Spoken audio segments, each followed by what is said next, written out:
for reminder, in 2016, these Bharat Tere Tukde Honge slogans were raised at the Sabarmati Dhaba. Yeah. From that year onwards, every year, February 9th, the particular day when the Afzal Guru was hanged, that particular day is being celebrated in the campus in one way or other way. If we can raise anti-national slogans, yes, and if this is not a limitation, then what are those real limitations? This is also limitation, but saying that thing has been done about it, you know. That's what I am saying. The administration is keeping a blind eye towards those activities. Why? Not just Congress Party, AAP, this CPIM, all these organizations, some like West Bengal local governments, all this, they come together and fund these central universities anti-national activities. Comrades in faculty, they openly write emails to their students saying that you need to participate in this protest, anti-national protest.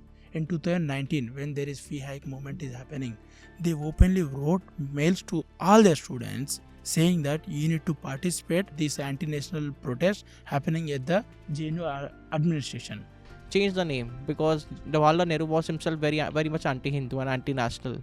So in that respect, if we change the name, we can lay a new foundation for this university.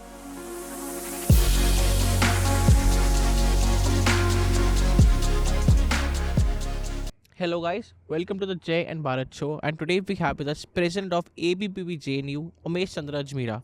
So thank you so much for being on the show. It's a huge honor, sir. Thank you so much. If I am a JNU student, okay, let's just assume for a second. What are the things which I do which may get me suspended indefinitely, or let's just say even terminated from JNU? Are there any limitations to it, or you can do whatever the heck you want to do? No, there are limitations. Then what are the limitations? Like you can't do, like you can't... If you can raise anti-national slogans, yes, and if this is not a limitation, then what are those real limitations? This is also limitation, but I am saying... But nothing has been done about it, you know. That's what I am saying. The administration is keeping a blind eye towards those activities. Why? That's what, as a nationalistic organization, we are asking to the administration. Yes. They are not taking strict action against them. Whenever these kind of activities happen, outsiders are also coming within the campus. Yeah. So that means the security system has to get updated and has to stricten up. I'll share my own personal experience. I've been to JNU with my brother plenty of times, right? And I'm not a JNU student, right? Yeah. When we get to the door, no one asks, who are you? What's your name? We just roll over via taxi or via our own car, and nobody asks, you know. So if this is the situation right now, right? So what do you think? Because, you know, when that incident happened in Tukde gang, you know, you were said many outsiders came in. Yeah. So why has this thing not stopped till yet? It's been over 8 years, right? Since that incident. In 2016 this happened, right? Yes. 8 years long, and still no security we see. I can literally have a bomb, or, you know, let's just say guns or weapons or any such of that thing, and nobody's going to check my car, or nobody's going to check me personally. So what's wrong? So that's, as I said, the security system is not up to the mark, and the security within JNU has to improve, so that this kind of anti-national activities needs to be stopped in the campus. And that's what we time and again requesting the administration to keep a strong... Do you think they are deliberately trying to turn a blind eye? Or they are really, like, are they really hand in hand with such forces? Yeah, or they just don't give a shit? Yeah, actually, to my perspective, they are in hands in gloves with these communists. I see. Because are you talking about Shantri Sri Dulipadi? I am talking about the administration, JNU administration. It's not particular about one particular vice chancellor. Okay. It's because these activities are not just came up right now, just within 1 year or 2 years. These are the things happening since the ages, since the decades, since the starting of the university. Right. So there are loopholes within the system itself. The system needs to be tightened up. The system needs to be improved.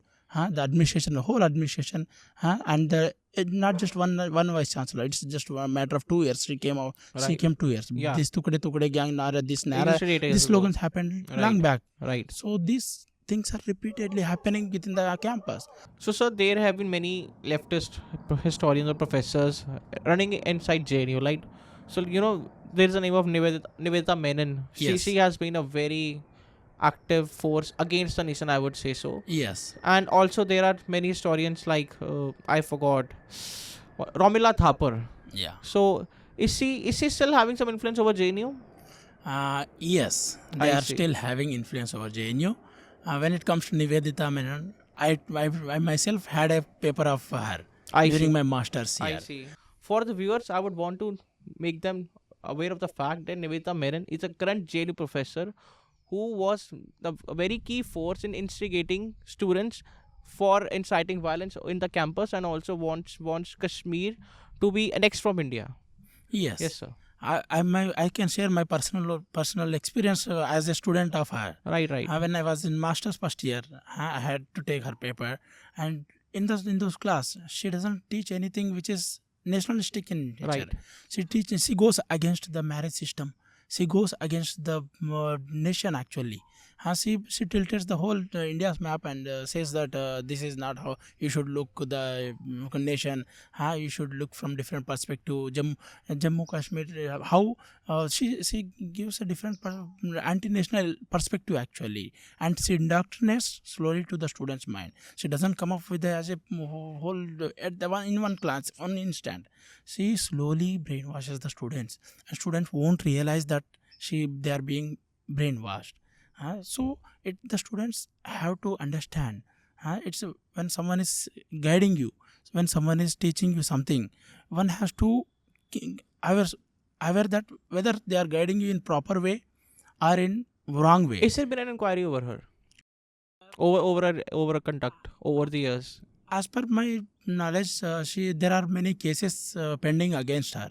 So I have no update about how much the cases have been gone, I see. how long till where they have been led to.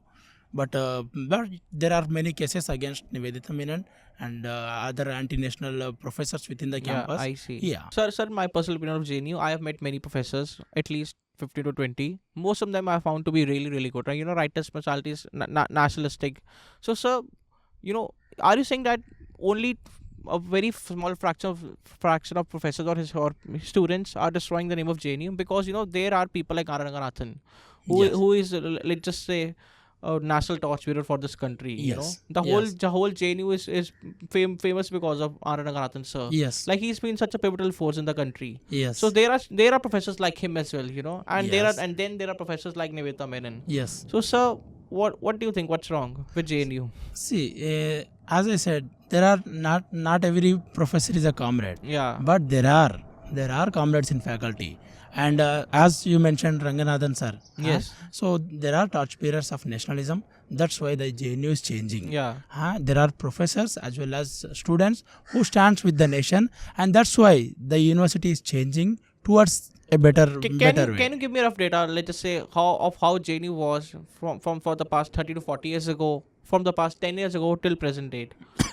I can say I came to JNU in 2015 as a master student. I see. I can, from that point of perspective, I can really share my experience. Right. When I came in 2015, these comrades were in large number. This faculty, large comrades number. in faculty were in large number, and the students have been misguided and brainwashed like anything. When they brainwash the students and misguide the students, they've come up with a whole strategy, and particularly during election time. Right. Once the elections are done, and as they are in major way, Major they numbers. impact the students' perspective. So what happens is at the most, if you look at the previous JNU's election, these communists used to dominate, and they usually come to power. So once they come in power, it's up to their hands how the whole Right. year rolls over. Right. So they are the one who decides what activities within the campus What if there happen. were no elections in JNU? See, that's not in the No interest. elections, no issues. That's not at all in the best interest of the country. The I election see. needs to happen. Democracy What I'm needs to trying to happen. say is, you are saying when elections happen, every section of JNU students try to influence their propaganda, right? This is what you mean to say? Yes. Yeah. I'm asking, what if there were no elections? Then will there be no spreading of propaganda? This is what I mean to say. No, actually, you are looking. If there is The no propaganda. if there is no position to be held, Mhm. then what's the point of influencing voters? Then This is what I there is mean no to say. there is no need for university. If you, in that sense, there is no need for university. There is no need for the existence itself, as we exist. as the nation exists, Yeah. the same way university exists, and it needs to be exist, and the same way for the betterment of the student community, the JNU elections needs to happen. But the propaganda, we have to curtail the anti-national propaganda actually. It's not, JNU elections are not at all a problem. Elections should always happen because ultimately it is in the best interest of the student community, and it's in the best interest of the democracy. But what I mean to share that these anti-national elements and these comrades in faculty who indoctrinate the anti-national thoughts, this needs to be countered, this needs to be reduced, so that positive elements and positive narratives can be brought out, when positive narrative comes up, builds up in the campus, the campus also goes in the positive way, and it will contribute for the overall growth of the nation. There are other universities along with JNU, Aligarh Muslim University and Jamia Milia and JNU. These universities primarily have been under the radar of the central government. So, sir, do you think that maybe hard steps can be taken against universities? What's your take on this? Since Aligarh Muslim University and Jamia Milia have been primal forces, in inciting anti-national forces. I'm with JNU. I'm not aware which universities are under the radar of the government. But as from my perspective, I can see that these universities have come up in the media, and different activities for the sake of organizing different anti-national activities. Okay. So there are more than 50 central universities, and there are a number of state universities. But why not those universities come up in the media? Why those universities are running peacefully? Why these particular universities are coming up in the controversy? Because there are wrong persons within those universities. There is wrong system going on within the university, which needs to be updated, which needs to be improved. Actually, there are only few universities where this kind of anti-national activity happen. These universities are the shelter houses of these anti-national elements. There are these communism, these anti-national elements, communism, this SFI, ISA. These left organizations are dominating in those. This propaganda mission are going on within those universities. That's why these universities are becoming focus point of these anti-national activities. So what do these organizations, leftist comrades, normally resort to? Like, do they attack people? Do they try to intimidate people? What do they do? Do they paint walls over in JNU? What do they do? They do all kind of anti-national activities. They do wall paintings which are against the nation. I see. They do such as. If you go to previously, if you go look into JNU campus, Naxalbari Ek Hi Rasta. I see. These are the slogans written by these communists. And they go against, they write that Jammu Kashmir is not a part of India. I see. So what they try to indoctrinate with, what they would like to tell, and they even go to the far that South India is not a part of India. South needs to be a separate nation. So this kind of indoctrination. For the example, recently, if you go to 2-3 years, there is a country of Sarjil Imam. Sarjil Imam. Sarjil Imam.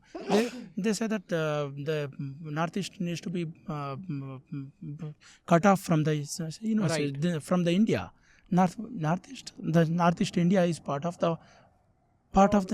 India. So they this kind of how they actually try to divide the India into more than 50 I get the point. states. It's very interesting. Can you tell me, if you have the numbers, roughly, maybe if you know, what is the demography of these people? Are they can you tell religion wise, ethnicity wise, from where do these people come from? I get that they are JNU students. I get your point. I got it. Are they particularly belong to a particular sect, religion, community? What's your take? See, particularly from JNU perspective, from JNU, right, I can say that these anti-national activities, anti-nationals, these urban Naxals doesn't belong to any particular group. What's the religion? Primarily, they belong to almost all religions. I see. Majority. Are there more Hindus involved? Yes, as well. This is the problem with the country. Hindus are involved with as much as other religions I or see. religious people, but particularly these people come from West Bengal and Kerala, where this communism still exists in Communism is power. very large, very Yes, large over yes. there. These people come up here with a different strategy. These comrades in faculty, as I said previously, when there is no common university entrance test, CUT, the CUT Right, has right, right. implemented recently. Before that system, what these comrades used to do when the students come, right, there was a written exam previously. So these professors who corrects those papers, they will evaluate the answers, they will give marks as per their opinion. If suppose if you ask a question, what is the what is the state of the economy of the country, if for suppose I am writing in positive perspective from the nation right now, and in the present government, what these communist anti comrades in faculty do, that they will not give good grades to me. They will give good grades to those who write against the present regime, against the policies of the present regime, which is against their policies. Why are they not fired? This is what I don't get. See, how could you fight? It's up to the evaluator, who is a professor. It's up to him how to evaluate and how to give the marks. If and I'm saying such professors, why are not they fired? If their evaluating system is so pathetic, so why are See, they one not, ca- so why do they still exist in JNU? That's what I See, mean to say. Why are see- we paying salaries to these professors? it's the system. There are drawbacks within limitation within the system. As I said, professors recruited under as a permanent position, and they have the authority to give as much marks they would like to as per their evaluation. So you can't counter that why some professor has given marks 5, why someone is given 50 from his perspective. It's his perspective. It entirely belongs to his opinion.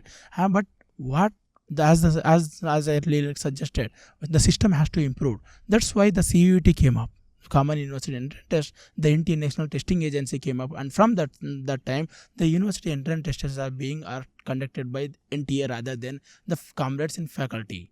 So at the initial time when the NTA came up with this Common University Entrance Test, the comrades in faculty have openly opposed the system, because if the NTA, the CUET comes up, their system collapses. That was their problem, and that's the real problem. And if you look in the past 2-3 years from since the implementation of CUET, Right. and the JNU entrance exam are conducted through CUET, from then the demographic of the university has drastically changed. Previously, people majorly around 60-70% people used to come from only 2 states, Kerala and West Bengal, and wherever there are this left kind of communism kind of mindset exists. But as the system improved, now the demography of the university has improved. Are there any political parties funding these guys? Yes, Congress government openly supports these communist parties in the campus. They don't fund just NSY. They even fund this SFI, ISA, I see. this other communist organization as well. What about AP? See, ABVP is a What about APP? AAP, Aam Aadmi Party. Aam Aadmi Party. See, Do they support? Yeah, Aam Aadmi Party has a student organization within the campus. They don't have much larger stake in the campus, so they directly support these communist organizations in the campus. When these Tukde gang slogans happened, it is the Aam Aadmi Party government which supported those Tukde gang. They came openly. Their ministers came to the campus in open support of these communists, this anti-national gang in the campus. Right. And Rahul Gandhi himself came to the campus in support of these anti-national elements. He's one son of a bitch. I get that. What the whole nation knows what are these elements are doing in the country, Right. and how they are funding the university anti-national activities. When there is one BBC controversial documentary was released, you can see how these communists, wherever they exist, they try to show the documentary in the campuses. This there was a larger network of these communists through different this India alliance, India this not just Congress party, AAP, this CPIM, all these organizations, and some West Bengal local governments, all this they come together and fund these central universities anti-national activities. I see. Yeah. I have a very interesting question to ask. If you know the answer, you may not know. I just want to know. What were Kanhaiya and Umar Khalid were like? Kanhaiya, Kumar and Umar Khalid. Did you see them when you were in JNU? Yes, I was in JNU. So what were the daily activities? What they used to preach over here? See, sorry. See, these as they are just two names, Yeah. but there are large number of those kind Right. of Yeah. elements in the But campus. these two are very prominent, Yeah. for all the wrong They reasons. openly incite violence against ABVP. They openly manipulate students, saying that. How did they used say- to incite violence? That's what I mean to ask. I'm not talking about what they do. I'm talking how they do it. Right? See, We get what they do. I'm Yeah. asking how they do it. It to be very precisely. See, as I said, they claim power through JNU. Right. The system gives them power. Yeah. So once they come in power, what the most of the students think that he is representing the JNU. So when he says that please come in support of particular program, please join in particular protest, what the student community, without giving a thought about the nationalism, what they think is that we should go with the call of JNUSU. So one has to see why they are calling, for which program they are calling. So whether it is in the interest of the university as a whole, whether that particular protest is in the interest of the development of the student, whether that protest is in the interest of the larger interest of the nation. But what they do, they manipulate, as I said, they use the power, just like the way this West Bengal government is ruling. How do they? Whenever- how do they for suppose- accurately manipulate? For suppose, Durga Puja used to happen in the campus. I see. What they openly instigate student against the organizing Durga Puja in the campus. They say Durga is a prostitute. They say They goddess say Durga goddess Durga is a was a prostitute. prostitute. I see. So that's how they instigate students and how they brainwash students.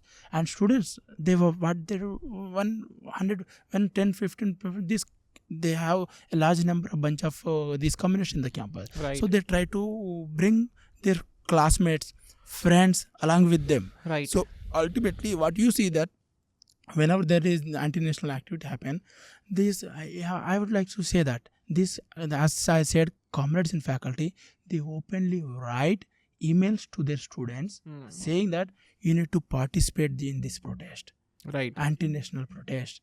In 2019, when there is fee hike movement is happening, they openly wrote mails to all their students saying that you need to participate this anti-national protest happening at the JNU administration.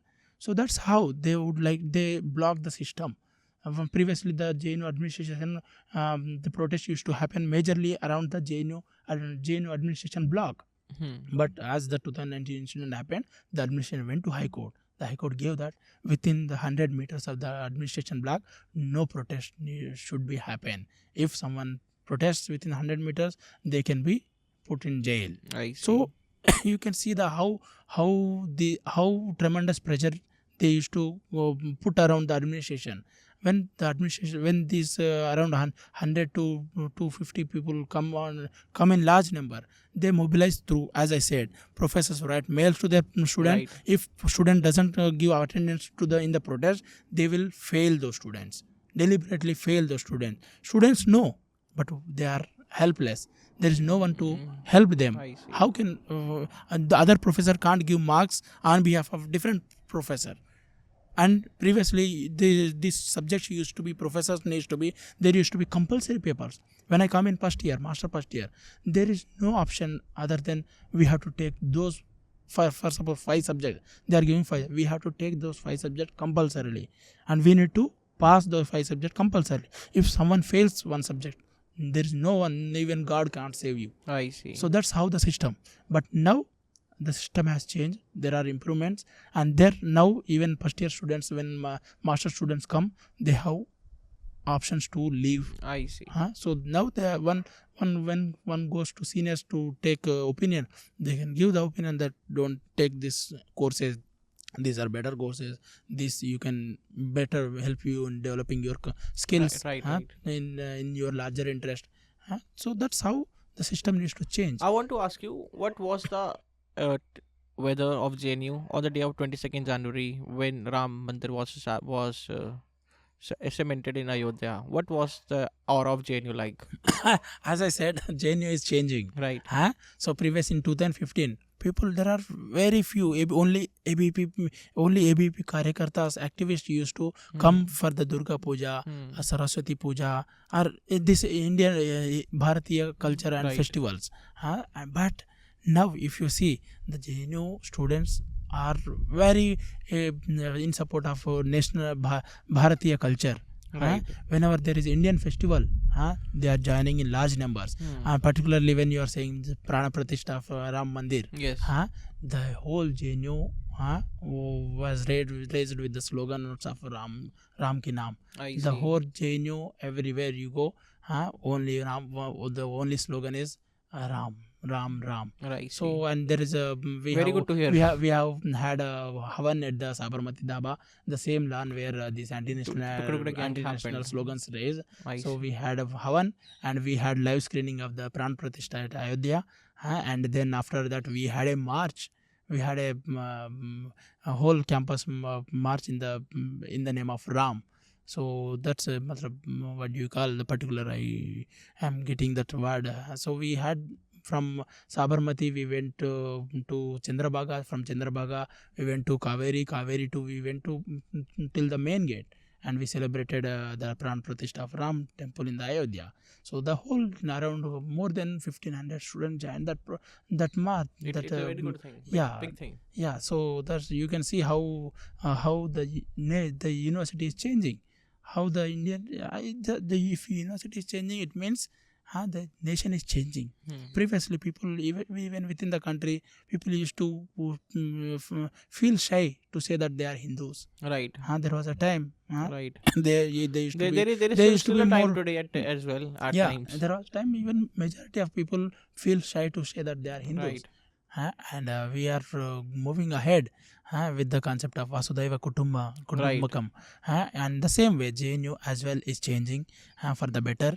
And ABVP is there here to inculcate the nationalism in every student, and we always strive and to both reduce these anti-national elements and anti-national activities within the campus, and we will improve the campus for the contribution of better development and the contribution towards the national development. I see. I will end up on this note that, one more thing which JNU must adhere to strengthen national unity and, and for the better environment of the campus or for the whole university is change the name, because Jawaharlal Nehru was himself very much anti-Hindu and anti-national. So in that respect, if we change the name, we can lay a new foundation for this university. See, changing. You will have to you have to agree with my point. There is no denying the fact. See, changing history records. Yeah, history records are there. I agree with your point of perspective. Yes. But changing name becomes a whole of different concept. Yeah. But what we as an organization and as a nationalistic person, what we are doing, that we would like to change the system from the grassroots. Yes. Not just in the name. Right. So If we change the name, we can have a new trajectory. A new direction can be given. Yeah. You can do whatever best you can do within your limitations. Yes. And we would like to see that changing name is one aspect, but we would like to change whole mind as well as the heart of the university. Right. So that's how we are working, and hopefully we will try to achieve those success towards our goal and towards the nationalism. Right. Yeah. Thank you so much, sir, for being on the show. It was an honor. Thank you so much. Jai Shri Ram. Jai Shri Ram.